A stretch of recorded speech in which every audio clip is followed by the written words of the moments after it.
Ladies and gentlemen, welcome to the Broken Tables podcast. This is episode number 18. I am your host Jeffrey Vegas, here with our co-host Rome. How you doing tonight, man? How's it going, man? Doing good. Excellent episode of Rampage as always. This is the Rampage review show. Welcome everybody watching live on YouTube, and also everybody catching us on Spotify, iHeartRadio, Amazon Music, Apple Podcast, and Google Podcast. Welcome to you guys as well. Be sure to hit that follow or subscribe button on whichever app you are using.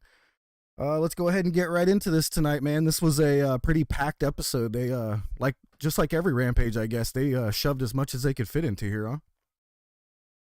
Yeah, and I do like that they're used to doing certain things that kind of keep the pacing going. Again, it's a really fast hour of wrestling. You blink and it's over.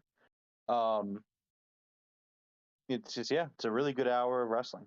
Yeah, I actually really enjoy that format. Like, a few people were kind of saying that it was too much packed into 1 hour when Rampage first started doing this. But I actually really like it. Like, we get a good hour and a half worths of wrestling almost within 1 hour is the way I look at it. So I like it a lot. Again, we start off with a match right off the bat. We got Dustin and Lance Archer, Dustin Rhodes versus Lance Archer. I was wondering how they were going to start this off, because Lance Archer almost always starts with beating up his opponent as they're coming down the ramp. And he wound up having one of Dustin Rhodes' students coming down the ramp. So Dustin came out and, stopped that from happening. What'd you think of this match? I thought this was a great match. I thought it was a great opener for the show. Man, Dustin is just still so good. Yeah, man. It's a real testament to this guy. The Rhodes family is just... They're very talented, or at least one of the Rhodes right now is very talented. Yeah, absolutely. Yo, we got Jordan in the chat tonight. How you doing, Jordan? Jordan said we got a glimpse into the future tonight. He said Punk's going to be 50 and retired. Sting's going to be 70 and retired. Luchasaurus is 46 million and active. And Danhausen and Hook going to be main eventers. I like it. Absolutely. Let's do it. But yeah, man, this was a great match. Dustin impresses me every time he goes out there. I'm so glad Cody convinced him not to retire, a year or two ago. That was a good decision on his part. Keep going a little bit. Nice 10-minute match here. Yeah, he's still got it. I mean, yeah, he goes out there and he puts on great performances. Again, it's a testament to just how great Dustin is. He's, apart from 7, he's done just about everything he's given. He's turned it into something special. Yeah. Like Jordan says, the natural isn't just a nickname. Yeah, I agree. No, absolutely. It's 100% earned. But yeah, no, I thought this was a great match. I thought it was a great opening. Dustin picks up the win, which makes a lot of sense considering it's his hometown. Yep. Also, it was nice to see Dustin win. I feel like sometimes Lance Archer doesn't get the wins when he needs them, but it's still, this felt like a match for Dustin to win. I actually really liked the ending. Protected Lance Archer while still giving Dustin the win. After the match, we get a beatdown. Lance Archer starts beating Dustin down. His students come to try to make the save. They fail. And Yes. Lance Archer puts Dustin through a table and gives a shout out to our podcast. Absolutely. Thank you, Lance Archer, the Murder Hawk Monster, for that awesome shout out to the podcast. I'm not sure that beats out Jeff Hardy's table spot this week for Broken Table of the Week. So we do appreciate it, but I do believe Jeff Hardy is going to take the win on that one. I'll have that video posted here shortly after the podcast tonight. Right on.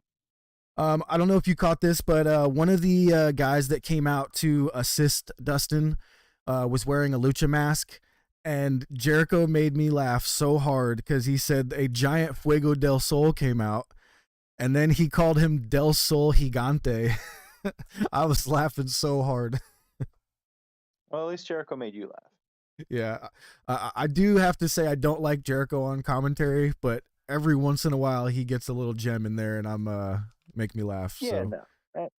No. I plan on talking about it a little bit later because it's kind of a critique of the whole show overall. Yeah. So yeah, I mean, I'll give my thoughts in a little bit. All right, well, yeah, we'll do that. Yeah, moving on. All right, next up we had a quick Jay Lethal promo. He was talking about how he falls in the rankings after losing to Adam Cole and Ricky Starks. He did point out that both of them had to cheat in order to beat him. What do you think of that? So, originally, at first I thought this was just going to be a good promo. Something's going on. Yep. All right. So I've been wearing my tinfoil hats, and it's all because of Cody. It's all because of Cody. There is a common theme strewn about the AEW roster. And it's there. If you look deep enough, it's there. And we were texting about this the other day with someone. I forget who I was referring to, but there's kind of like an ongoing theme of somewhat disgruntled wrestlers on the AEW roster. Yep. And I just feel like something's going on with this. I feel like there's something more to this. Yeah. And again, maybe I'm wrong. I've been wrong on the podcast before. I'm just calling it, like I see it. I just think I think that next week is going to be a very, very, very big week for pro wrestling and for AEW and for ROH. Yeah. Later when we get to Code Watch, I got something for us that actually has to do with this as well. But I did kind of take away from this. I felt like, because we know Jay Lethal's history with Ring of Honor. This felt to me like they were hinting at, there's got to be another way. Well, guess what? Now there is another way. There's a whole new organization. Well, yeah, people, not new. Because his frustration comes from these guys cheating to win. Yep. And what do they do? Frustrated by that. So, what else can you do but have backup to stop people from cheating? I don't know. I think we have a faction coming in. I feel like we have a Ring of Honor faction. Hopefully, I pray to God it's led by Cody. That's just me. Yeah. But yeah, no, good promo. Started out as just a typical good promo because I think Jay Lethal's a really good talker. But just it ended with something's there. Yep. And we have to kind of wait and see it. Definitely left you scratching your head just a tad. Right. All right. Next up, we had Fuego in the ring. Again, sometimes they surprise me all the time with these promos that happen in the ring, and I'm like, what is this doing in the ring? And then it makes sense right afterwards.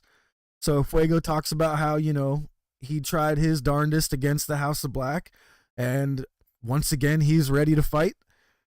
And I don't think this was the smartest thing in the world because lights go out and the lights come back on and the entire house is standing behind him.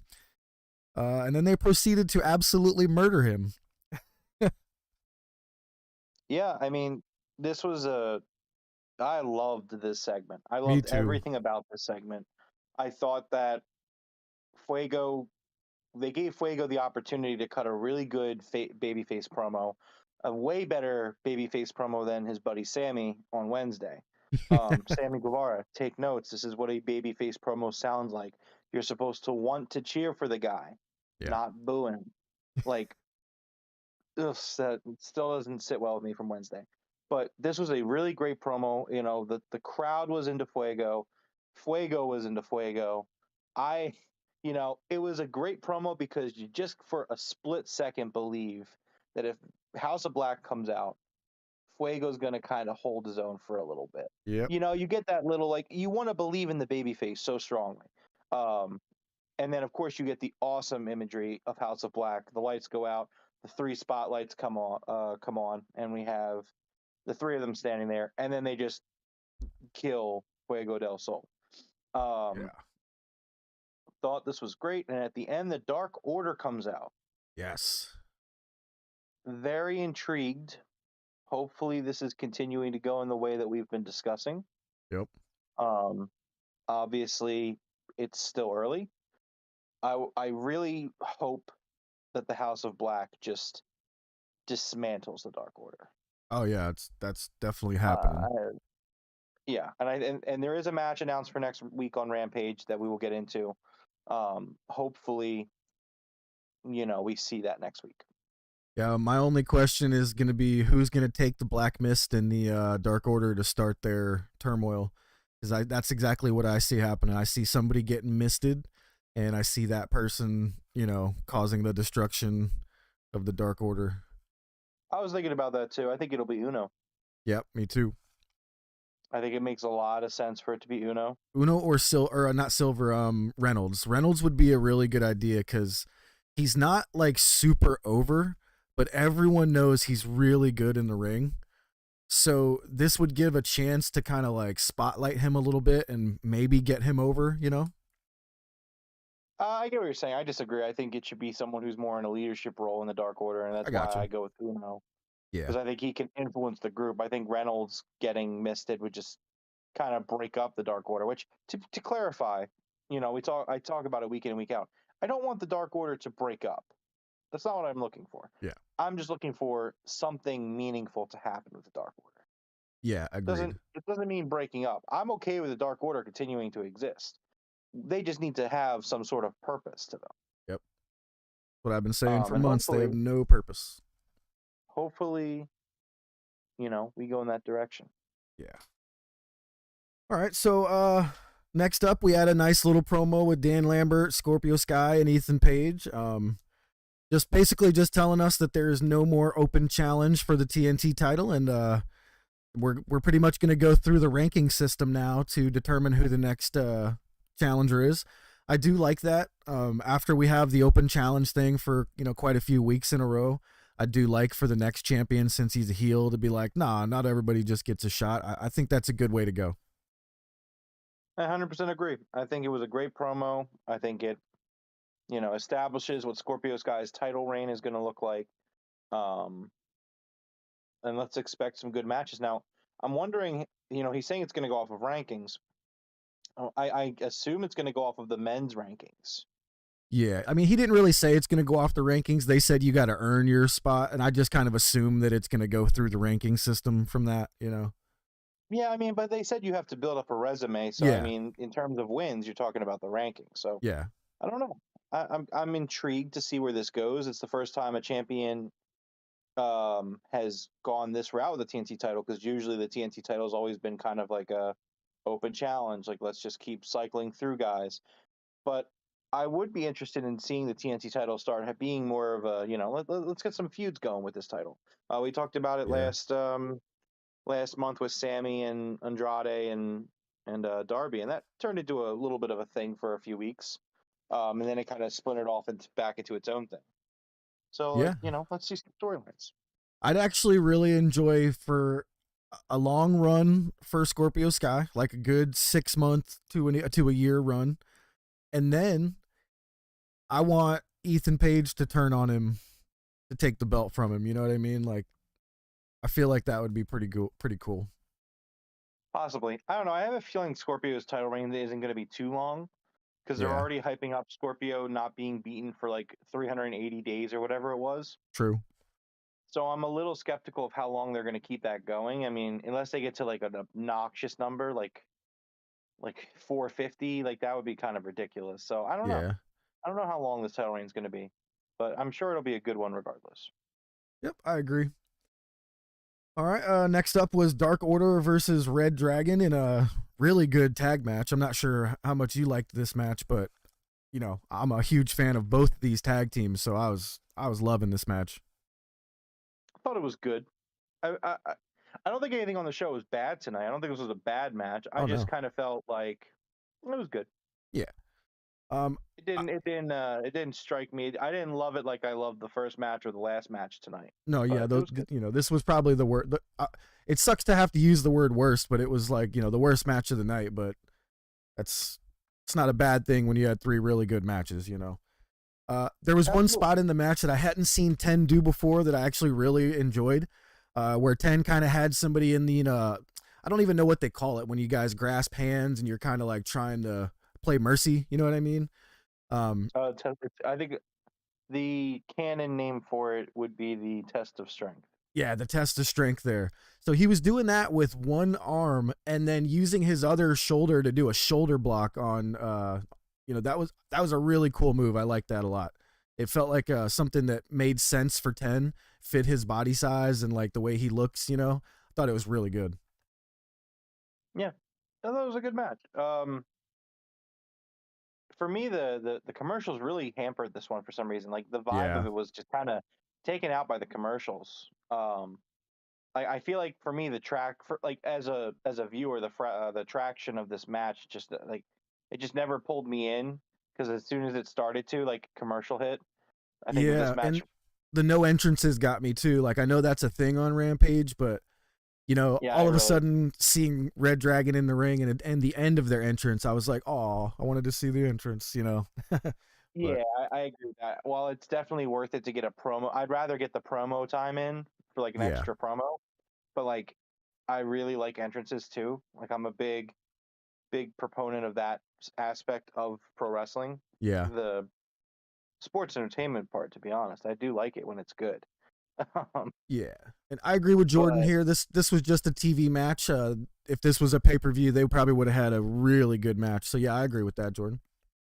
I actually think the match was hurt by being on Rampage. I think this was the kind of match they should have put on Dynamite. Okay, Give it because they some had more to room hurry to up a little breathe. bit, I guess. Yeah, it was just kind of rushed, and Yeah, it was like the match started, and like a few minutes in, they went to a commercial, and it was just, again, it wasn't bad. Jordan put it great. It was a TV match. It yeah, was what it was supposed to do. yep. So After the match, we had a beat down from Red Dragon. Jurassic Express comes to make the save. Adam Cole steals the tag team title. So Adam yep. Cole has now stolen the world championship from Hangman and the tag titles from Jurassic Express.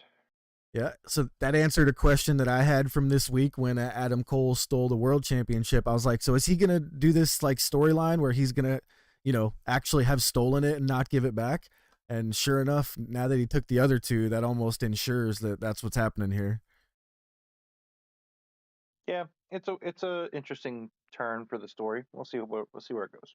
Yeah, I haven't seen a good old belt stealing, you know, in a while, so it should be good. All Yep. right, next up was a Nyla Rose and Thunder Rosa promo. Nyla explaining why she interrupted Thunder last week. We got a really, really quick squash match here. I actually timed this match, and it was like 44 seconds, I believe. Yeah. Yeah, I don't know Um. if I've ever seen a match this quick, but makes sense with Nyla Rose. They try to make her out to be the big monster of the women's division. She took out Maddie Renkowski in literally about 45 seconds. No shenanigans or anything, just a big old beast bomb and pinfall, and that was it. So for me, there was a lot of course correction here, which, you know, AEW and Tony Khan do a really good job of course correcting when they misstep. I think which is great. It's okay to make mistakes. It's how do you bounce back from the mistake? Yeah. Um, I thought it was an awful way to show Thunder Rosa off on Wednesday. And, this promo was posted shortly after Dynamite on Wednesday. So this wasn't the first time that we had seen this promo. It was on Twitter Wednesday night.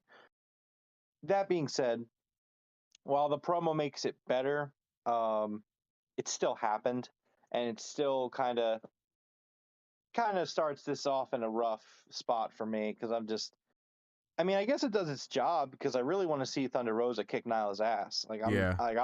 I'm all for it. So I mean, at the end of the day, I guess it does its job. Yeah. And it was cool to see Thunder Rosa finally, kind of get to say something, cut a little bit of a promo on Nyla and Vicky. And yeah, Nyla does destroy Maddie Rinkowski very quickly. Jericho names her the Sports Entertainer of the Week. I guess it's going to be a thing that Jericho does on Rampage now. Um, they even had a little graphic for it. I, it was funny. Uh, I don't know how well it's going to go week in and week out when you have a bunch of pro wrestlers getting called sports entertainers, but I Yeah. mean, I guess we'll see what happens with that. But no, I mean, I thought this was a good course correction. Hopefully this leads to a really good match. I'm sure it will. Yeah, this should lead to a really good match. I actually enjoyed Nyla Rose's matches with Riho, so I don't see Oh any yeah, reason that the Thunder Rosa matches won't be good as well. yeah. I'm excited for Thunder Rosa to get a title reign again. Just we gotta got to do it right. Can't just start with what you had happen last Wednesday. Was not good. Yeah, and I actually kind of over on Twitter, I don't know if you saw, but I had quite a few people going back and forth with it. And it wasn't that they didn't let Thunder Rosa talk was not the problem. I think it was the context of what Vicky was saying, what everybody had a problem with. I guess just in 2022, a lot of people just weren't cool with the subject matter. So, it is what it Yeah, is. I heard that. I heard that too, and um, I definitely think that there is some merit to not liking it for that reason. I also didn't care for the subject matter, but I mean, for me, I'm looking at it more in the sense that it's her first promo as a champion. This is supposed to be a big reign, and just doesn't get started on the right foot there. Yeah. You can't bat 1,000, so every once in a while there'll be a little hiccup, and like you said, they do very good at cleaning up anything that they, didn't do quite well. So, sure, we'll get a good match out of it. Should be a good program. Yep. All right. Next up was the QT Marshall presents the certificate of accomplishment to Hook. What'd you think of this segment? I thought this segment was fantastic. Yeah, no, I love this segment. I mean, as I say often when Hook is on AEW, Hook is just perfect. QT has a little certificate framed for him. He calls him out. Hook comes out. Hook doesn't seem too interested in it. In fact, Hook looks like he had just woken up from a nap. Guy's just really cool. He comes down. He commentary put it really well. He broke Aaron Solo over the certificate. I thought that was really good. And then, he kind of just leaves the ring because he's done with it. At the end, Danhausen appears, attempts to curse Hook. Hook has become too powerful and is immune to Danhausen's curses. And Hook just walks away, leaving Danhausen befuddled. You could read his lips. Danhausen was like, "What's happening? This always works." That was great. Yeah. All right. So that was a quick one. Yeah, I mean, Aaron Solo's head definitely shattered that glass. He hit it square right in the center, and I was surprised he wasn't bleeding after that. But good little segment. Did what it needed to do. Showed that Hook has gotten more powerful than we could ever imagine. And we'll see where that leads to. Yeah, definitely. All right. Next up was our main event. Now, I want to talk about the before the main event promo that happens with Mark Henry for this one. I think that this was easily the best pre-match promo of, I think we call it the face-to-face time for the main event. Easily the best one that we have had yet. This was really, really, really good to hype up this match. Yeah, definitely. I thought it was really good. I think that these weekly before the main event promos of Rampage are some of the strongest promos of the week that don't include CM Punk or MJF. Yeah, this was phenomenal. I really liked the evicted line that Ricky Starks threw out there about how you say it's Swerve's house, but the last house you were in, you got evicted. Yeah, that was great. I thought that was a killer line. I really loved that line. Oh yeah. Yeah, it was a really great. It was a really, really great lead up to a really, really, really good match. This match was fucking excellent. Yeah, I was really into this match. You know how much I like Swerve, man. So this match had me on the edge of my seat the whole time. These two guys are both just absolutely incredible in the ring. And it was just such an entertaining block of television. Like I was dying too because like Ricky Starks had a fucking entourage and they have like a banner and they're just like cheering him on and like Taz is like, yeah, that's his barber and his accountant and like and his tailor. And so like that had me laughing and like then they get into the match and the match is just phenomenal and I Now, real really quick, loved my favorite spot was the shooting star press off of the apron from Swerve. I really, really like that spot. That shooting star press he did. Oh my god, so Yeah, it good. was wild. But real quick, did you notice or something that I think I noticed? Those guys that were like his entourage, they looked obviously like wrestlers. Like the one had the tattoos and the haircut and stuff. Like almost obviously they looked like wrestlers. Do you think those are some guys from Ring of Honor that they haven't, told us are in Ring of Honor yet? I don't know.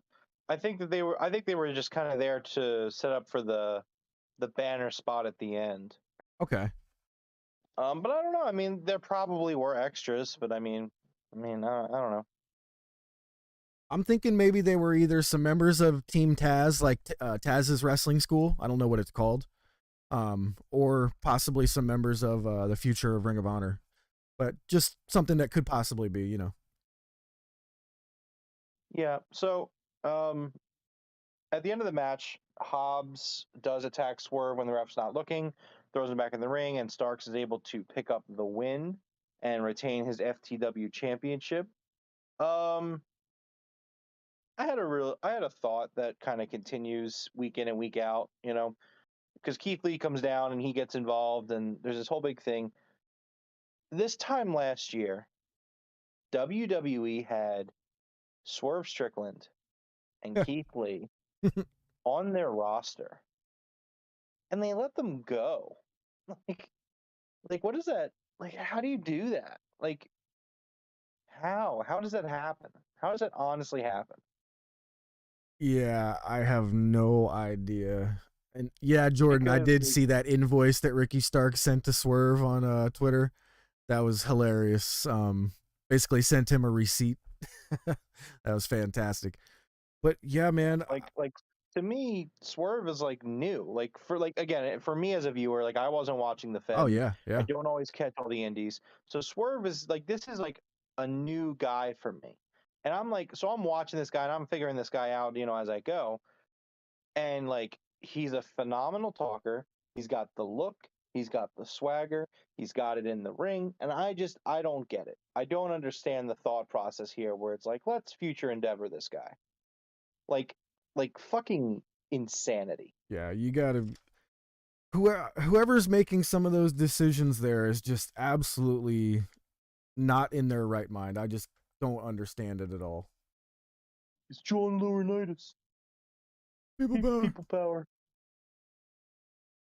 But so yeah, that was Rampage. I thought it was a great show. My only critique is like, I really don't like Chris Jericho on commentary. I think he overall really hurts the show. I just don't want him on commentary anymore. Like, I'm watching this episode of Rampage, and it's such a good show.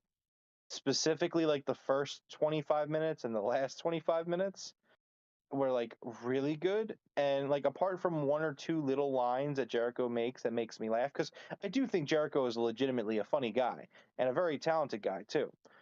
And this isn't a hate on Chris Jericho session, but it's like, all he does is just kind of yell, and like, he's a heel, but like sometimes he hates the baby face or hates the heels but loves the baby faces, and it's just really confusing. And I just feel like he's out there kind of doing whatever he wants to do without direction.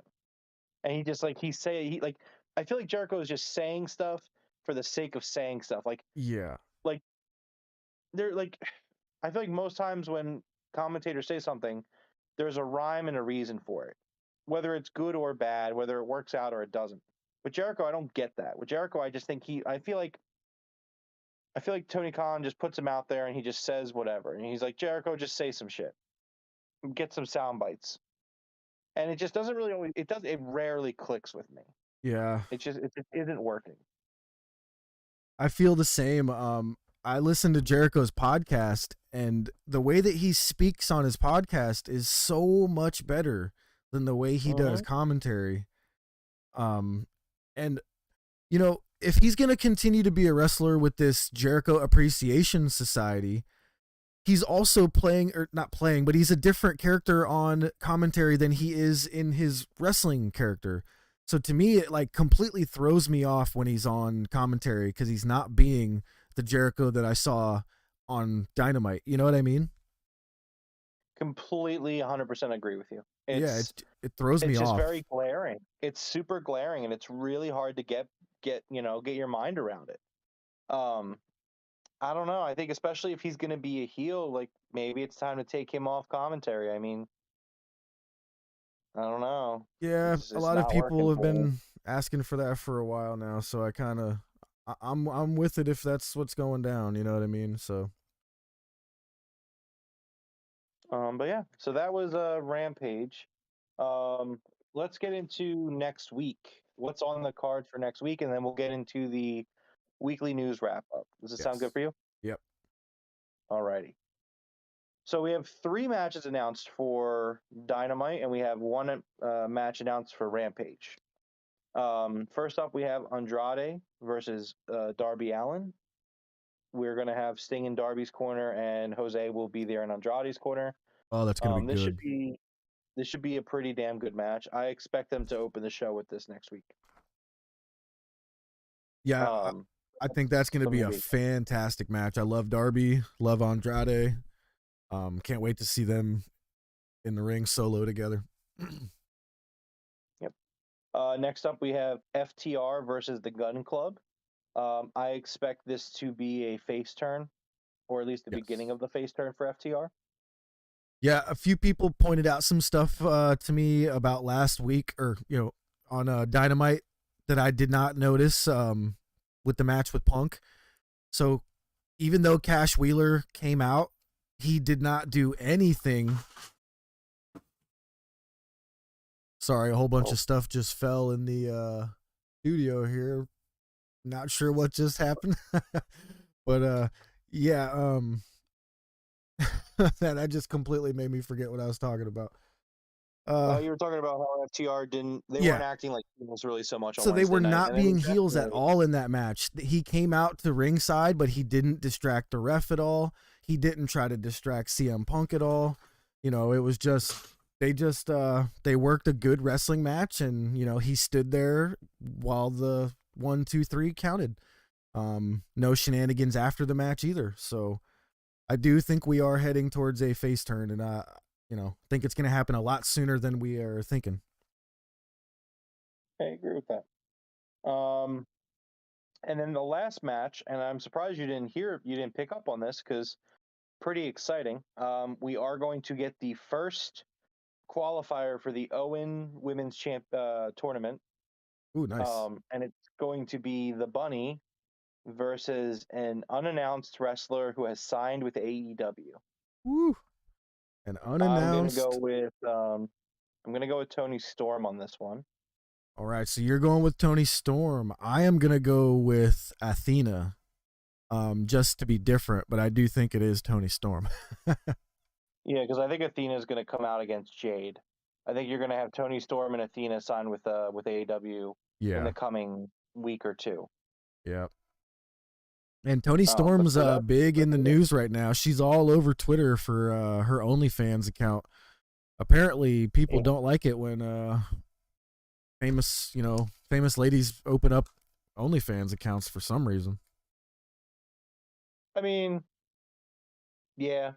I mean, to me, like 40,000 subscribers in one day. I mean, Yeah, she deserves it.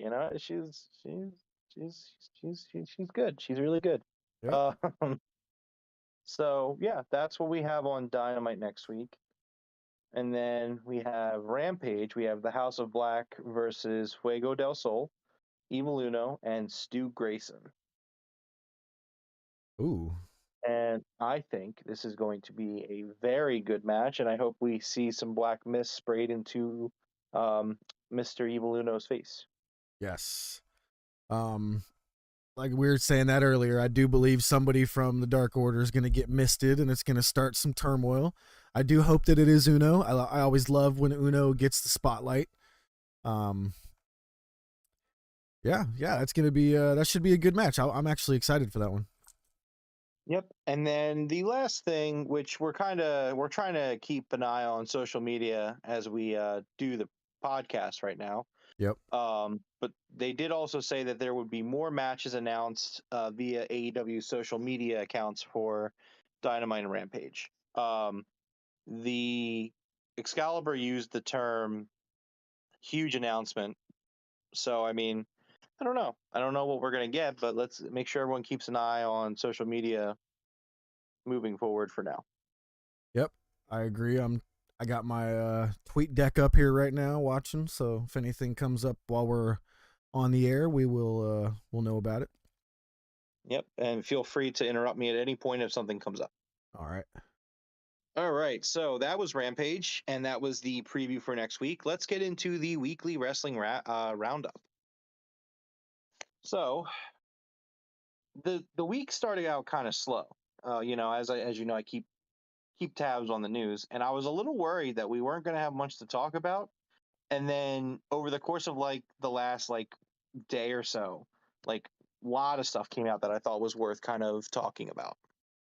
But let's get into it. First up, Double or Nothing 2022 is the largest non-WWE gate in North American history. Over $1 million at the gate. And that was in the first 24 hours. Yes, it was. This is going to be a huge show, especially after the pandemic and everything, them going back to Vegas for Double or Nothing. Like, this is going to be a very, very big show for them. Yeah. I It think might end up being like probably one of their biggest in company history, maybe. Yeah, I think we get Bret Hart showing up here, if not sooner. I think a lot of stuff's going to go down at this Double or Nothing show. Yeah, definitely.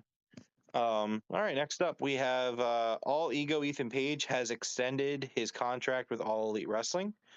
This comes from Fightful Select. Page had only signed with the company in early 2021. The deal to extend his contract was actually reached later last year, but we just found out about it this week. Yeah, really good move by Tony, especially knowing that the WWE is very interested in Ethan Page. You got to lock him up for at least a few more years. Yeah, definitely. That was kind of my second. The part B of this is that WWE is reportedly very interested in Ethan Page, and they will be keeping a close eye on him in the future, depending on how his contract situation / status ends up. Yeah. We don't really have a lot of details on this contract extension that was signed. We don't know how long it was, but the belief is that he'll be All Elite for a few more years to come. Yeah, I think the word around is that extensions are usually 3 years, because I think that's what the Bucks sign. So some people are just assuming that it might be a 3-year extension for him. It's definitely a possibility. Yep. All right. Next up, we got the Dynamite ratings in. Wednesday's edition of AEW Dynamite averaged 1,046,000 viewers. It was up 5.3% from last week. It was the third highest audience total for the show so far this year. It drew a 0.41 rating in the 18 to 49 demo, which was up about 8% from last week. It was the third highest rated show on cable in the key demo, trailing only behind 2 NBA games that were both on ESPN. It was a good week. The demos went up, the ratings went up. They broke 1 million. It was good, very good. Yeah, without any sports in their way, they went right back over 1 million where they're supposed to be. With no NBA games and no March Madness, like I said, they went right back where they were supposed to be. It was, it's a good showing. Definitely, and WWE does it. In all fairness, I think both WWE and AEW do have the same thing where like certain things will affect their ratings. It's just the way it is. Like, yes, WWE's ratings also have a serious issue in the demos, and it shows that younger fans aren't watching their product. But they, just like them, AEW will take hits when something competitive comes around. It's just kind of the way it goes. So it was, as long as you're hitting the million when on regular nights, and I wouldn't even consider it a regular night considering there was 2 basketball games on at the same time. Yeah. But it was a good showing. Yeah, absolutely. Let's see what we have here. There was a comment made from Tony Khan about AEW's recent pay-per-view events and their successes. Dave Meltzer had estimated that the 2022 AEW Revolution pay-per-view drew around 170,000 buys, which would make it the second most purchased AEW event outside of All Out 2021 last year. During an appearance on Busted Open Radio, Tony Khan had this to say. This is a quote from Tony Khan. I don't know if people know how significant the buys we've done for these shows are, but if you look back, for example, at the competition and before they stopped doing pay-per-views in 2013, at a time when it was arguably easier to get people to order a pay-per-view or sit down and devote that time. But if it is an apples to apples comparison, 9 years ago at similar price points, we're doing very similar sales. Long story short, basically, based off of the numbers, the AEW pay-per-views are doing about the same that WWE pay-per-views were doing when they were actually doing traditional pay-per-views, Huh. which is a very good sign. That's Yeah. very good. The fact that the same amount of people are buying the pay-per-views.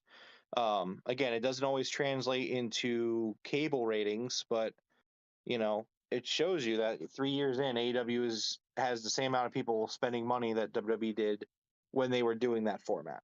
Yeah. And I would actually argue that if the WWE was still doing pay-per-views, like, because they don't do that anymore, they're just automatically on certain apps and stuff now. I actually believe that if they were trying to compete with pay-per-view buys, they would be losing tremendously.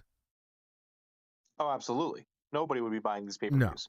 They're dog shit. They're awful. I would not I pay literally $50, $60 for this WrestleMania, not in a million years.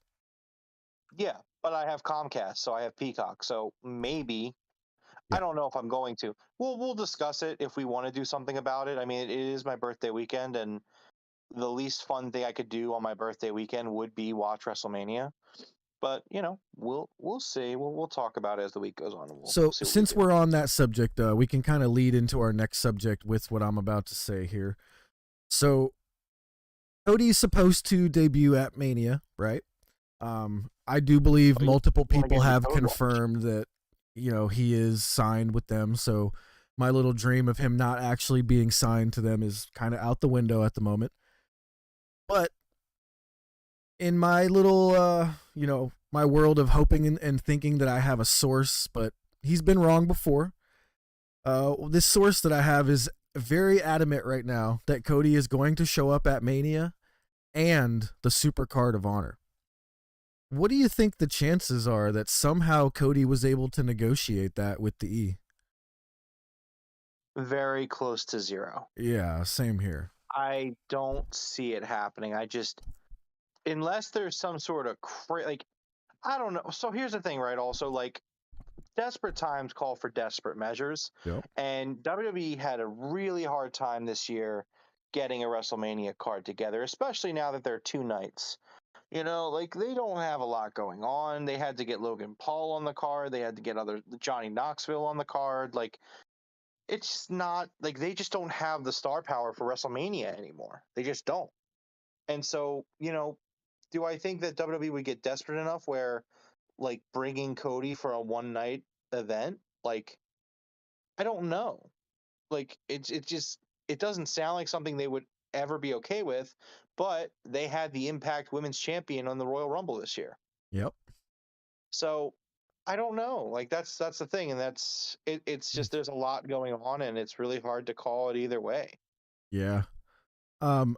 I have a small little theory where I'm gonna say that, let's say I believe the guy and that Cody does show up at the Ring of Honor Supercard.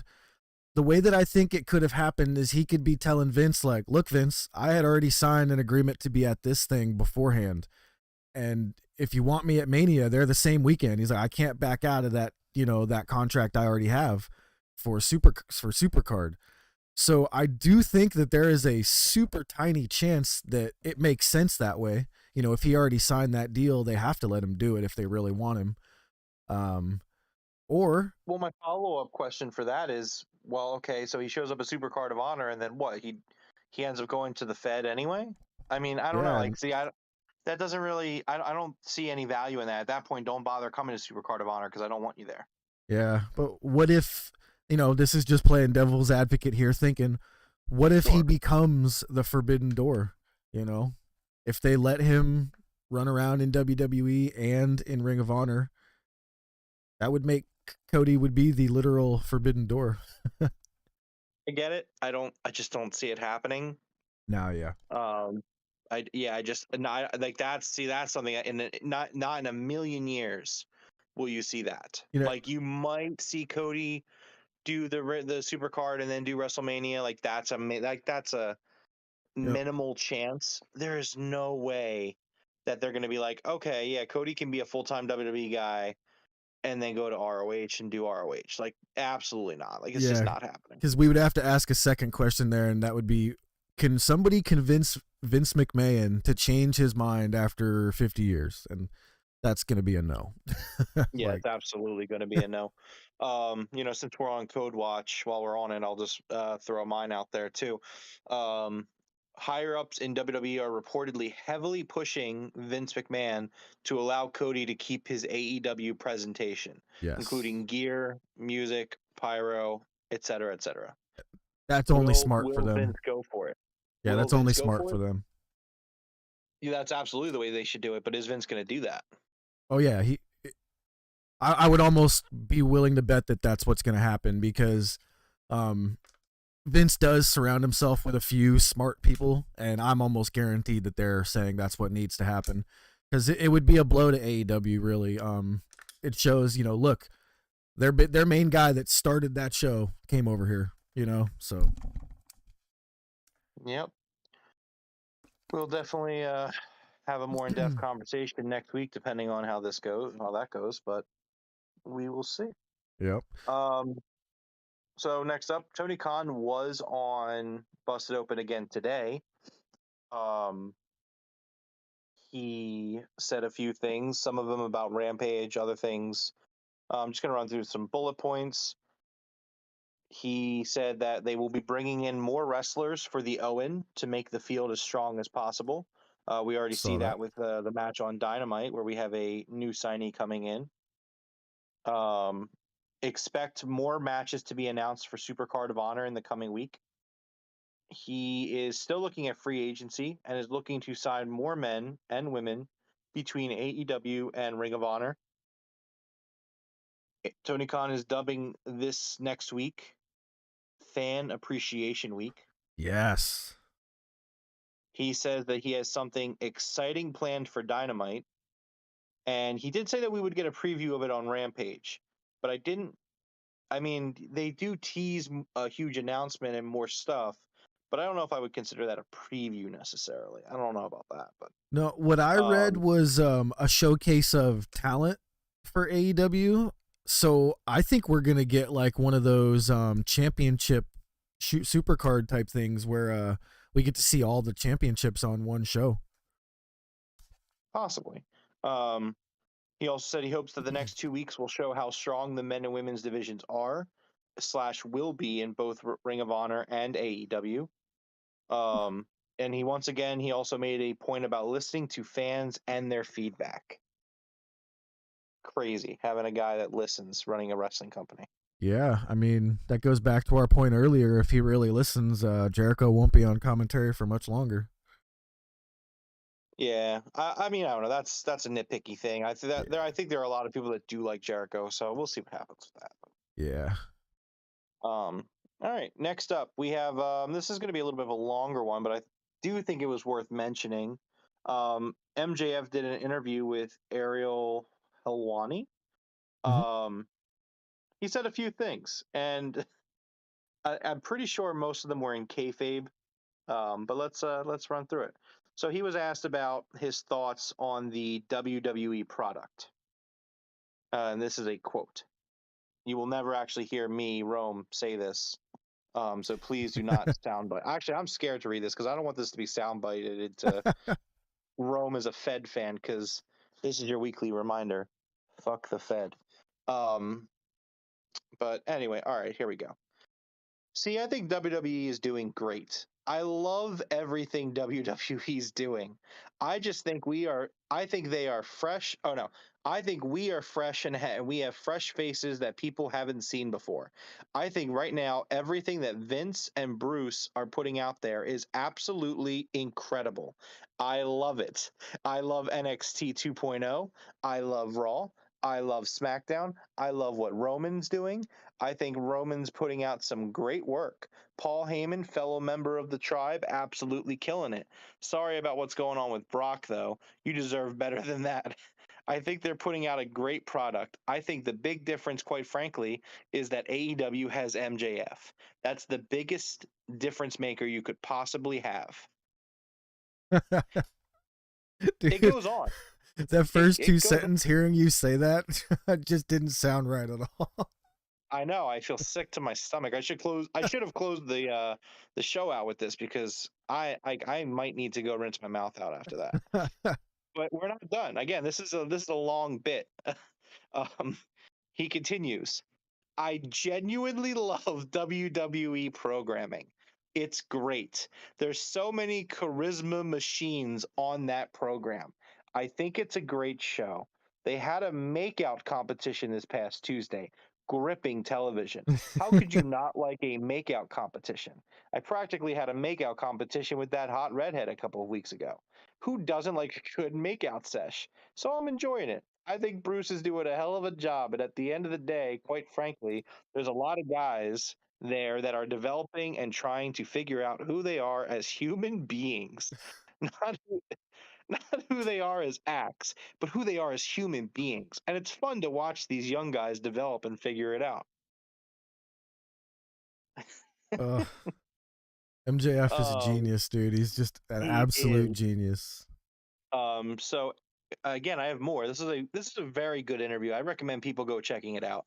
MJF also was adamant that he will test free agency and isn't worried about upsetting Tony Khan. This is a quote. When you're as talented as me, talented and over and as much of a draw as me, if I want to, I could bite all of Tony Khan's fingers off, said MJF. He knows where his bread is buttered. If that offended somebody in the locker room, and I know it does, oh well, cry about it. Get more over than me. Oh, wait, that's right, you can't. I'm literally the best talker in the history of the business. I'm one of the best wrestlers in the history of the business, bell to bell, because I don't just spam moves like I'm in a video game. No, I make people feel something because I'm going to go out there to win. I'm not going to go out there to show off. I'm not going to go out there to try and make sure I get all these people talking about my star ratings. If that happens and it's a byproduct of what I do, fantastic. I didn't get into the business to hit moves. I got into the business to make money. That's why I'm not afraid to talk about when my contract is up, which is January 1st, 2024. And I'm not afraid to stir that pot. It's a constant reminder to Tony Khan, I need to step my game up. And it's a constant reminder to WWE, who has extreme interest in me. We're going to need to make him a serious offer that he can't refuse. Dude, in the middle of that, I felt like he is referring to Kenny Omega. I don't just spam moves. I don't go Yeah. for my star ratings. Yeah. Dude, could we get a Kenny MJF match when Kenny gets back? I don't know. I'm gonna hold on. So I have a few. More. Let's keep going because I'm enjoying this. I hope Yeah, you're keep enjoying this. going. Let's see. He was asked about how he knows that WWE has interest in him. MJF laughed and said, I know for a fact. It's already been leaked several times. Even if it wasn't leaked, I would have known.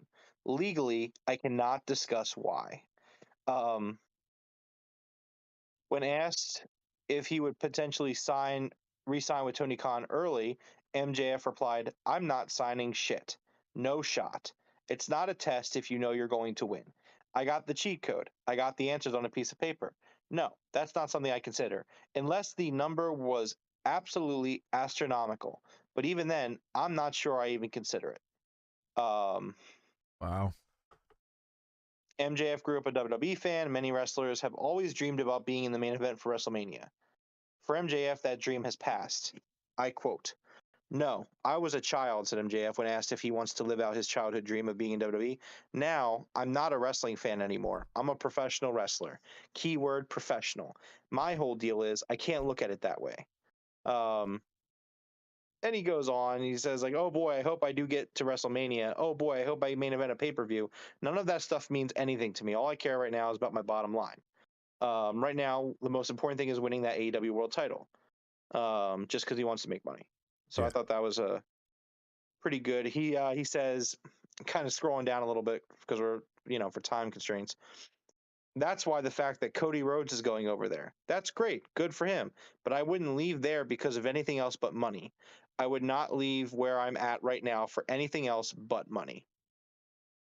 And then finally, MJF was asked if Tony Khan has talked to him about resigning. He said, "I'm not going to get into that, but I'm sure you can imagine that Tony Khan, who is a billionaire, a very intelligent man, he's doing everything he can to make sure that his heaviest hitter is sticking around." This is just excerpts from the interview. This was a really good interview that, honestly, fantastic. It sets up for a storyline. MJF's contract expires January 1st, 2024. He said he's going to test free agency. I loved him just kissing Vince's ass. It was hilarious. That whole interview definitely got him more heat, tell you that much. Yeah, absolutely.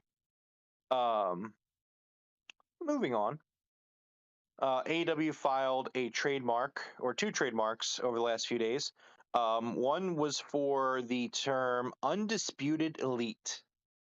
Yep. Which, you would have to assume could be Adam Cole and Red Dragon's faction name. Oh, absolutely. Yep. And the other one was AEW Fight Forever. They filed a trademark for that? Yep, AEW Fight Forever. I believe the trademark was more in terms of a video game sense. Okay. But it was also in merchandising as well. So we'll see what happens with that. Good name for the video game if that might be it. I don't know. We'll have to see, but it could be good. Yeah. Speaking of real quick, speaking of trademarks, did you see Cesaro tried to trademark a 4-letter name, CSRO? Huh. So he's trying to trademark a 4-letter name that still sounds like Cesaro. I don't know if that's going to work. Yeah, I'm not sure that they granted him the trademark, but I know he filed for it. That's interesting. No, I did not see that. Yeah. Okay. Let's get a little positive for a little bit about the Fed. Yeah. I know it doesn't happen very often. So Triple H announced his retirement today. Yes. He had to retire from in-ring competition due to the heart issue that had happened last year. It was actually an extremely serious incident. He currently has a pacemaker inside his chest now to, keep him alive. Crazy. So I kind of wanted to take a few minutes to kind of talk about Triple H. I mean, he's extremely important to me. As much as I don't like the WWE, very important to me. I kind of go over what he means to me and how appreciative I am of him. And then obviously same for you. Why don't you go ahead and start us off? Well, for me, I remember watching Triple H all the way back to when he was in the Blue Bloods. Remember that tag team where they were kind of like some royalty douchebag dudes? Absolutely. He was Hunter Hearst Helmsley. Yes, Hunter Hearst Helmsley. And I really enjoyed that tag team. They were kind of short-lived because he actually got popular pretty quickly there. But I enjoyed his entire career. I don't think there was ever a character that Triple H evolved into that I didn't enjoy. Even when he was like kind of like leader of the Evolution, I was still huge Evolution fan. I'd have to say one of my favorite moments in wrestling happened with Triple H.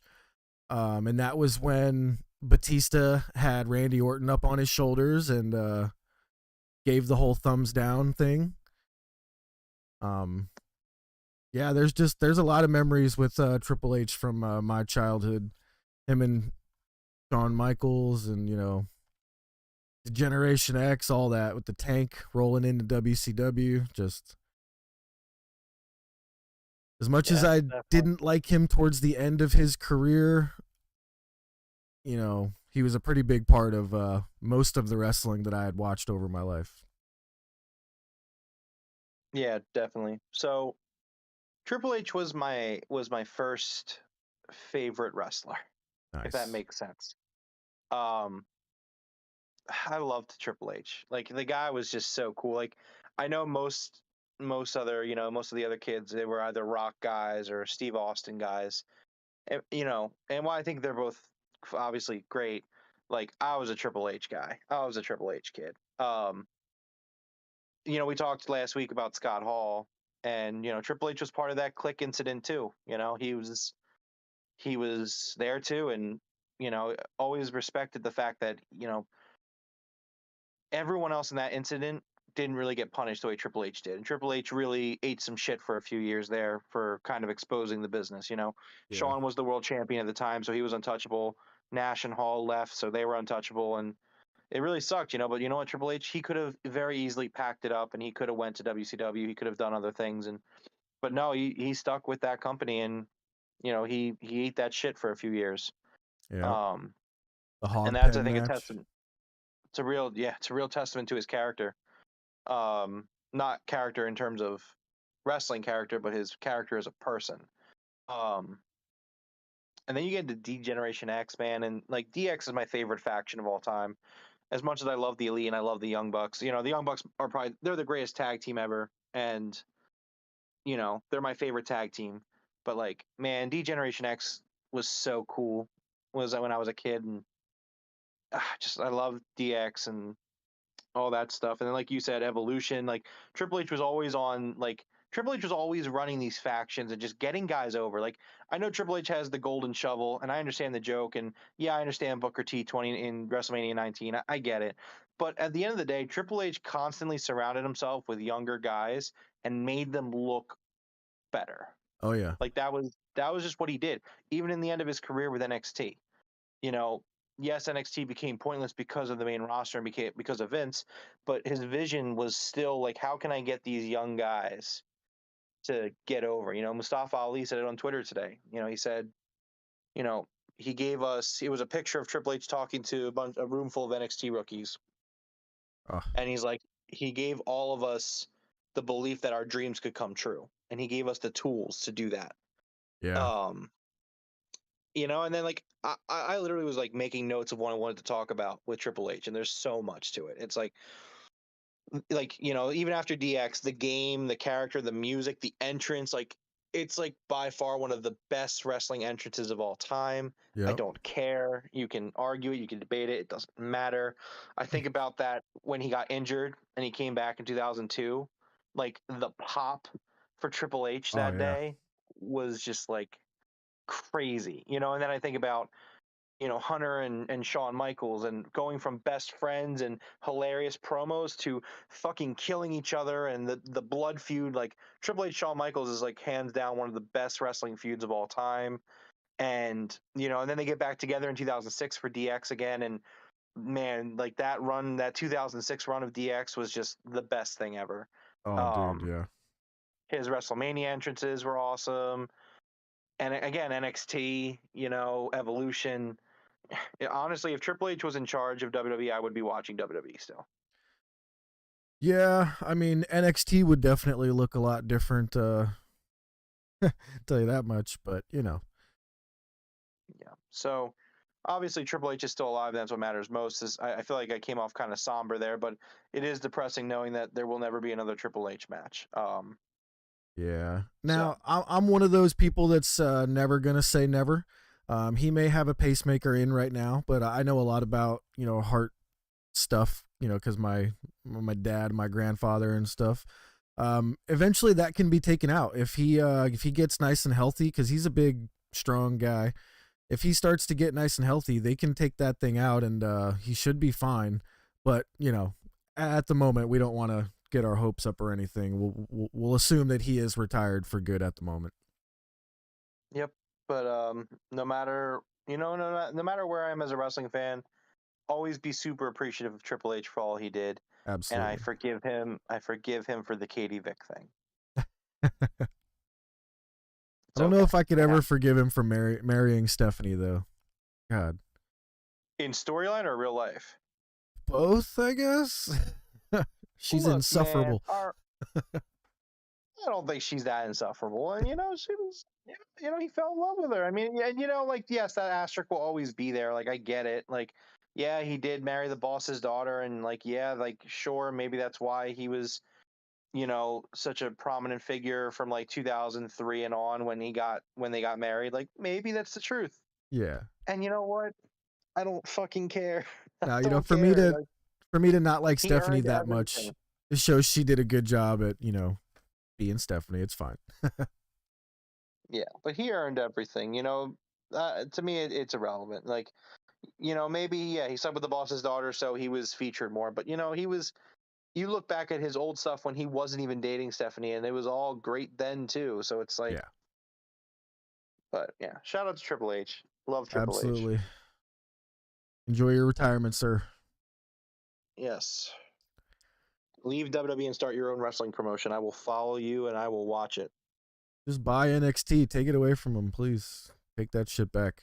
It doesn't buy NXT. Just start your own thing, man. Just go Yeah. out there and get someone to back you with some money and And start a promotion. There's so many guys out there where you could totally do it.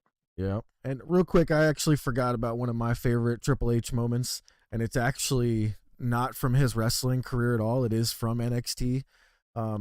There was a backstage moment after a Johnny Gargano versus Tommaso Ciampa match, and he just goes over to both of those guys and gives them like these huge hugs because they had one of the greatest matches like of all time in NXT. That was just a really, really awesome moment to see them backstage, and the way that Triple H kind of looked like he was like a father figure to those guys. It's pretty cool. Yeah. All right. Let's get back on track. So we did get an announcement today for a match at the Ring of Honor Supercard of Honor. ROH Pure Wrestling Champion Josh Woods will defend the title against Wheeler Yuta. Oh, I am really excited for this one. I'm very, very excited for this match. yeah. I have a feeling we're gonna see Bryan Danielson show up for this match. Possibly. I think Wheeler's gonna put on a really awesome showing. A whole bunch of near falls to make Yuta look really good. And after he's sitting there in defeat, I think Danielson might come walking out, or maybe even the Regal come walking out, walk off into the sunset together. Possibly. Now, while we're on the topic of the Supercard of Honor, Tony Khan also, he was on the Strong Style podcast either today or yesterday, and he pointed out that there is in fact an Impact show on tomorrow night, or not tomorrow night, on the 1st as well. So it is a very packed night. There is an Impact show, there's going to be Rampage, and there's going to be Supercard of Honor. Now, Tony Khan did kind of give a hint, saying that fans should avoid tuning out of Supercard of Honor. While he's not trying to take away from Impact, he insists that he does have tricks up his sleeve, and that fans should stick around to the end of the show. Yeah, I can't wait to see what he's talking about there, because if he's saying you definitely want to stay till the end, something crazy's got to happen. That's what I'm thinking. But I mean, other people, usually Tony Khan delivers on promises. Yeah. But this is a very vague thing. So some people are like, could it just be like a signing like Samoa Joe or something? Like, no one really knows. We'll see what happens. But I mean, he's saying something cool is happening. Goes back to possibly Cody. Yeah. All right. One other Ring of Honor news, and then we can move on to we're almost done. Like I said, we had a pretty packed week actually when all was said and done. Yeah. So this is from Andrew Zarian on the Mat Men podcast. He was talking to someone in the WWE front office or offices, whatever you want to say. And a few people actually see AEW buying ROH as the first real shot against WWE. Okay. Mainly because it's like it's not about a character or a storyline or talent or anything like that. Like this is WWE wanted this as a business, and AEW stepped in and beat them to it. So just something to marinate on that. People in WWE are pretty pissed that they got ROH instead of AEW, instead of WWE. Okay. Speaking of business stuff, DDT is partnering with AEW. There's going to be a talent exchange, but I also think the big point of this is to get more streaming content together. Yes. For a library. Yeah, so I don't know if you knew, before the Ring of Honor purchase was announced, the rumors were that there was a Japanese wrestling company that was purchased by AEW as well. So now the speculation is that DDT may have actually been that company, and they actually do have a pretty decent library as well. So if there's a streaming company coming, they have a lot of content for it already. Yeah. So, I mean, something to keep an eye out for. Yeah, absolutely. We can get All right, Maki Ito back. Yes. Yes. All right. The last thing on my list for today is the Fed Blunders of the Week. I got three little things for you. All right. Number one, Gable Stevenson will skip training.